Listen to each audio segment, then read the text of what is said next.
तो चल रही थी हमारी कॉमिक ऑफ जुपिटर्स लेगेसी, जिसमें हमने लास्ट एपिसोड करा था एपिसोड 3। क्या था यार वो, मतलब वक्त बदल दिया, जज्बात बदल दिए, और मजाक नहीं था वो। आई बटन पे लिंक है, जाके देखो। और आज का जो एपिसोड होने वाला है वो फर्स्ट से रिलेटेड होगा, तो पहले जाके उसको देखो। और अगर देख रखा है तो फिर देर किस बात की, स्टार्ट करते हैं। तो फर्स्ट एपिसोड में देखा था कि ये लोग एक आइलैंड पे जाने की कोशिश करते हैं और बेसिकली वो आइलैंड उनको मिल जाता है। तो अब आगे है जुपिटर्स लेगेसी चैप्टर 4। तो ये लोग सीधा लैंड कर जाते हैं उसी आइसलैंड पर, और जॉर्ज पूछता है कि ये वैसा ही है क्या जैसा तुम्हें ड्रीम में दिखता था शेल्डन। तो शेल्डन बोलता है एग्जैक्टली, मतलब छोटी से छोटी डिटेल भी सेम यही इसी की तरफ इशारा कर रही है। और सिग्नल्स आ रहे हैं सीधा नॉर्थ वेस्ट हिल की तरफ से, तो हमें वहाँ पे हाइक करनी पड़ेगी 2 दिन के लिए।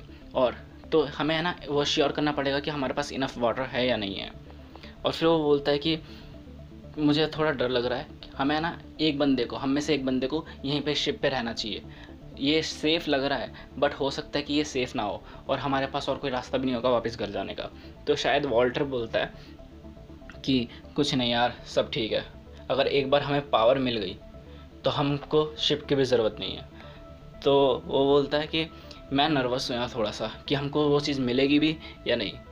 तो फिर जॉर्ज बोलता है अब बातें करना बंद करो और सीधा हाइक करो।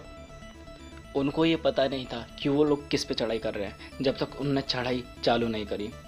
जो रॉक्स के जैसे दिख रहे थे वो एलियंस हार्डवेयर थे, और जो जंगल जैसा दिख रहा था वो एक सर्टेन वेजिटेशन था, और हील्स भी ऐसे मेटल से बनी हुई थी जो ना कि किसी ने पहले देखा होगा। और जैसे जैसे वो लोग उस पर चढ़ते गए उनको ये रियलाइज़ होता गया कि ये कोई आइलैंड नहीं है बल्कि एक मशीन है। तो अब ये शायद ये मशीन यहाँ पे बहुत साल पहले से रखी होती, और ये इंतज़ार कर रही थी एक परफेक्ट कैंडिडेट का, और मैं इसको क्लॉकिंग डिवाइस कहता था। बट मॉम और डैड को ये पता नहीं था जब तक कि वो उस टावर पे ना पहुँचे। और हमें दिखाया जाता है कि वो लोग वहाँ पे टावर पे पहुँच जाते हैं और उन्हें एक पोर्टल टाइप का दिखता है उधर, और जैसे उसमें एंटर करते हैं बंदे एक अलग ही दुनिया में पहुँच जाते हैं। शेल्डन बोलता है यही है वो जिसकी मैं बात कर रहा था। उधर वॉल्टर बोलता है बट ये पॉसिबल कैसे है कि एक रूम के अंदर स्काई हो। तो वो बोलता है कोई बात नहीं वॉल्टर, अभी सब कुछ सामने आ जाएगा। तभी वो वहाँ पे 2 जाइंट एलियन क्रीचर्स आते हैं, और शेल्डन बोलता है कि डरो मत, बस इन पे विश्वास करो, ये हमारी हेल्प के लिए आए हैं, ये जानते हैं कि हमारी कंट्री की क्या हालत है और ये हमें वापस जाने देंगे वहाँ पर। तो जॉर्ज बोलता है बट कैसे।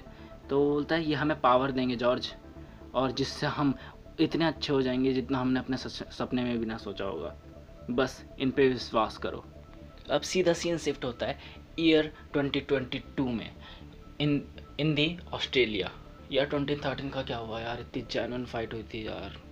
जेसन बेड पे लेटा लेटा अपनी मॉम से बोलता है कि मुझे ये स्टोरी अच्छी लगी मॉम, कि कैसे पुराने दिन एकदम मिस्टीरियस और कूल हुआ करते थे। और आपको ये पता चला कि वो एलियन कौन थे और कहाँ से आए थे, हमारे ग्रैंड पेरेंट्स को, और उन्होंने पावर क्यों दी थी। तो वो बोलती है कि ये ढूंढने के लिए तो वो आइलैंड बचा ही नहीं था। ऐसा लगा कि जब हमें ज़रूरत थी तो वो आया, और जब सब राइट ट्रैक पे चले गया तो वो वापस चले गया। तो वो बोलता है कि कॉस्ट्यूम का आइडिया किसका था, ग्रैंड माँ का या ग्रैंड पा का। तो वो बोलती है दोनों का, क्योंकि वो शायद इंस्पायर करना चाहते थे लोगों को, और उन्होंने एक गोल्डन एज दी अमेरिका को। तो फिर वो बोलता है I like that this story and वगैरह वगैरह। तो मुझे कुछ बताओ कि मेरे ग्रैंड पेरेंट्स ने उन पावर्स के साथ क्या करा था, या आपने क्या किया था। फिर वो बोलती है कि हमने एक ऐसा गेम बनाया था जो बेसबॉल की तरह था, और हम उसको क्लाउड्स में खेला करते थे, और तुम्हारे डैड वो बहुत जेन्युइन ट्रिक यूज़ करते थे विलन्स को हराने के लिए। वो कभी उनको हर्ट नहीं करते थे, बस उनको दिमाग से हराया करते थे। और जो सबसे जेन्युइन बात थी वो थी हमारी इंगेजमेंट स्टोरी। क्या तुम्हें वो पता है। तो एक बार क्या था कि हम लोगों को माइनिंग रेस्क्यू कर रहे थे माइनिंग से, और तो अभी तुम्हारे डैड ने एक कोल लिया और उसको इतनी ज़ोर से दबाया कि वो कोल सीधा डायमंड में कन्वर्ट हो गया। और फिर जानते हो, तुम्हें ये तो पता है ना कि ये कैसे काम करता है। तो वो बोलता है हाँ मॉम, कि डायमंड तो और सुपर कंडेंस ग्रेफाइट ही होता है, अगर उस पर करेक्ट प्रेशर और हीट अप्लाई करी जाए तो वो एक डायमंड में कन्वर्ट हो जाता है। तो बोलती सही है। तो वो बोलता है कि आपने कभी उनको थैंक करने की कोशिश करी एलियंस को, जितना आपको सुपर पावर दी थी। और ये कुछ अजीब नहीं है कि उनको अमेरिका के बारे में पता था। तो वो बोलती है कि मैंने कभी इसके बारे में सोचा नहीं जेसन, बट उन्होंने जो किया वो शायद आज हमारा वर्ल्ड ऐसा दिखे इसलिए करा था। और वर्ल्ड कुछ ऐसा दिखता है, मतलब आसमान से नज़र ऐसे रखी जाती है। सो तभी हैंक आता है और वहाँ पे बोलता है कि शायद हमने इस बात को बैन करने के लिए बोला था नक्लो, और हमको इस बात पे बात नहीं करनी चाहिए। तो वो बोलता है कि उसका बेटा बोलता है कि इसमें बुरा नहीं है डैड, कि हमेशा मतलब मॉम के पेरेंट्स को मारा गया था ना, तो इसमें कुछ बुरी बात नहीं है कि पूरे लोगों को जस्टिस सिखाया जाए।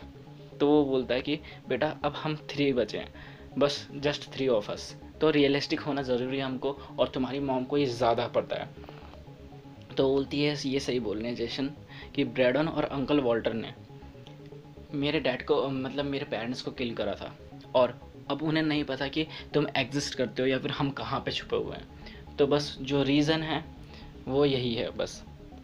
और मुझे रिवेंज सबसे बेस्ट लगता है, बट फैमिली की सिक्योरिटी सबसे पहले मैटर करती है।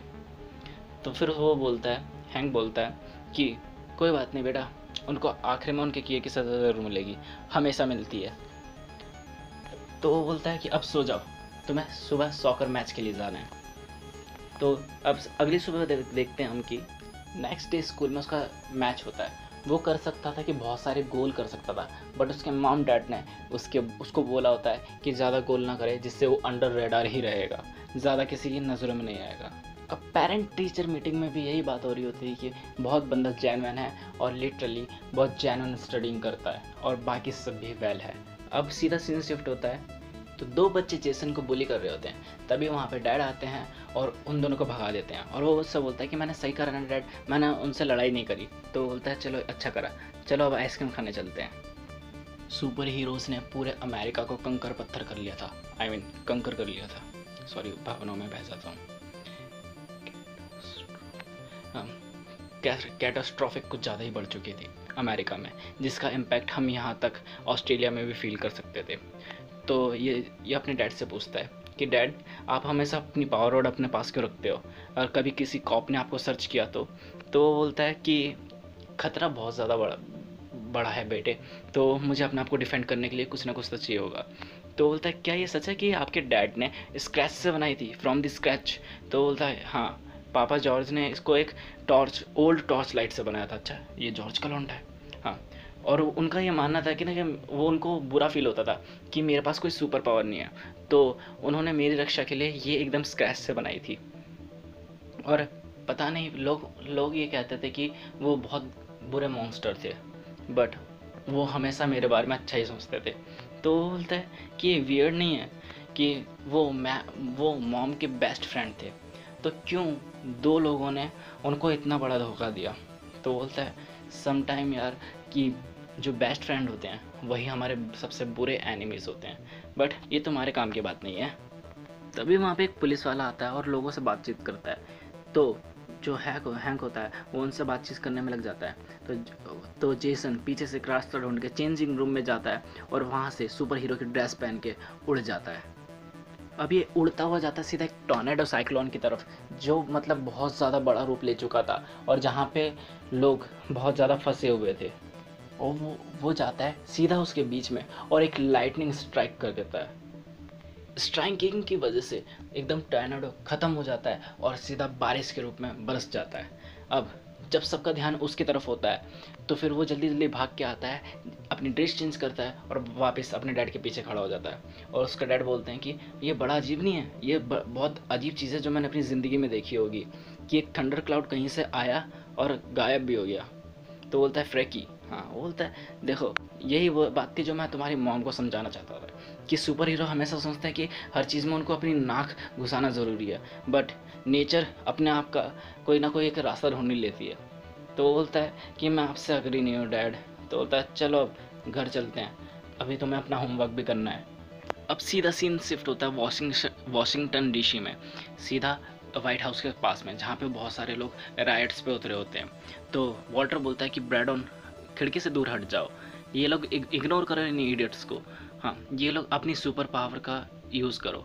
हाँ, और है ना खुशी मनाओ कि हम 9 साल से पावर में हैं। तो बोलता है भूखमरी, गलियों में दंगे, मुझे नहीं लगता कि इसमें कुछ खुशी सेलिब्रेट करने वाला है अंकल वॉल्टर। तो फिर वो बोलता है कि देखो जैसा मैंने सोचा था ये वैसा नहीं हो रहा है, और हमने तो सोचा था कि चीज़ें अच्छी होनी चाहिए, बट चीज़ें और बिगड़ती जा रही हैं। तो वॉल्टर बोलता है कि ओ कम ऑन, कैसी बातें कर रहे हो तुम, और जब हमने टेक ओवर करा था उससे पहले अमेरिका की हालत देखी थी ना तुमने। माना कि पहले कुछ लोगों के पास जॉब थी और घर थे, बट अब इंटायर कॉन्स्टिट्यूशन हमारे कब्ज़े में है। और बस ये तो एक नेचुरल चीज़ है यार कि है ना, जब तुम एक रोड पे चलोगे, अपनी एम्पायर बिल्ड करने की कोशिश करोगे, तो रास्ते में कुछ खड्डे तो आएंगे ही। वो बोलता है कि मैंने हमेशा इससे ये सोचा था कि जब डैड नहीं होंगे तो मेरे को ज़्यादा अच्छा महसूस होगा, बट मैं आजकल और ज़्यादा लॉस्ट महसूस कर रहा हूँ, और हमारे प्लान्स क्यों नहीं काम कर रहे हैं। मेरे को लगा था आपके पास पूरा आइडिया होगा। तो वो बोलता है हर एक क्रिटिसिज्म को सुनना बंद करो, थोड़ा take a chill pill bro. और वहीं पे बंदे कुछ बात कर रहे होते हैं एकदम खुसफुस करके, और वो सुन लेता है और बोलता है आपने सुना वो हमारी एंटी इन्फ्लेशनरी पॉलिसी के बारे में क्या कह रहे हैं। और बंदा गुस्से में आता है, सीधा वाइट हाउस के ऊपर उड़ता है, जिसको देख के सबकी फट जाती है, लिटरली फट जाती है, और ज़ोर से चिल्लाता है घर जाओ यू अपशब्द। जिस और इतने ज़ोर से बूम के साथ सब बंदे उड़ जाते हैं और लिटरली सब जाके गिर जाते हैं। और अचानक से कुछ लोग वहाँ पे तालियां बजाने लगते हैं, जिनको देख के बोलता है व्हाट द हेल। तो जो ये लोग ताली बजा रहे थे वो अंकल वॉल्टर ने किया, क्योंकि वो इसको अपसेट नहीं देखना चाहता था। वॉल्टर बोलता है कि मुझे पता है कि ये टफ़र है उससे ज़्यादा कि जितना हमने सोचा था, बट तुम अब एक लीडर हो। तुम्हारे पिता ने अपना दिमाग खो दिया था 29 के बाद, 1929 सेंचुरी के बाद, और अब तुम इन सब का इम्यून सिस्टम है लोगों का। तो वो बोलता है ये ओपिनियन की बात नहीं है, ये बस एक छोटी सी चीज़ की बात है कि 9 साल हो चुके हैं हमको, और हमें नहीं पता आज अभी भी कि क्लो कहाँ है। क्या एक लड़की को ढूंढना इतना मुश्किल होता है। तो वो बोलता है एक्चुअली एक मूवमेंट हुई है उधर। तो बोलता है क्या मतलब। तो बोलता है वहाँ पे ऑस्ट्रेलिया में कुछ कुछ अनएक्सप्लेन्ड एक्टिविटीज़ हुई हैं, मतलब कि जो है ना हमारे कुछ लोग इन्वेस्टिगेशन कर रहे हैं उसके ऊपर, मतलब वहाँ पे ह्यूज अमाउंट ऑफ डिस्ट्रक्शन होना चाहिए था, बट अनफॉर्चुनेटली वहाँ पे कुछ नंबर ऑफ रेस्क्यूज़ बहुत ज़्यादा बढ़ गए, जो कि बहुत इंटरेस्टिंग हो रहा है। तो वो बोलता है क्या वो वही है वो। तो बोलता है ओह तुम्हें इसकी चिंता करने की ज़रूरत नहीं है। और अगला सीन शिफ्ट होता है सीधा here, just leave it to the professional to be continued. तो इसी के साथ ख़त्म होता है जुपिटर्स लेगेसी वॉल्यूम 1 का चैप्टर 4। तो जुपिटर्स लेगेसी अब वापस अपने ट्रैक पे आ चुकी है, और थर्ड में कुछ ज़्यादा ह्यूज बम्प देखने को मिला था, लिटरली ह्यूज बम्प। तो इस कॉमिक की लिंक है इसके डिस्क्रिप्शन में, खुद पढ़ के देखो और भी ज़्यादा मज़ा आएगा। और एक बार चैनल पे जाके देख लेना, बहुत सारी कॉमिक्स पहले से मिल जाएंगी तुम्हें। तो इसी तरह से कॉमिक पढ़ने के लिए, देखने के लिए, सुनने के लिए और डाउनलोड करने के लिए स्टे ट्यून्ड विद अस। और बदले में चाहिए हमको थोड़ा सा मोटिवेशन, लाइक करो, सब्सक्राइब करो और बेल आइकन दबाना बिल्कुल मत भूलना।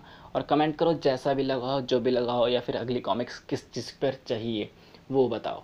और शेयर करना बिल्कुल मत भूलना, क्योंकि जितने ज़्यादा लोग होंगे उतना ज़्यादा मज़ा आएगा।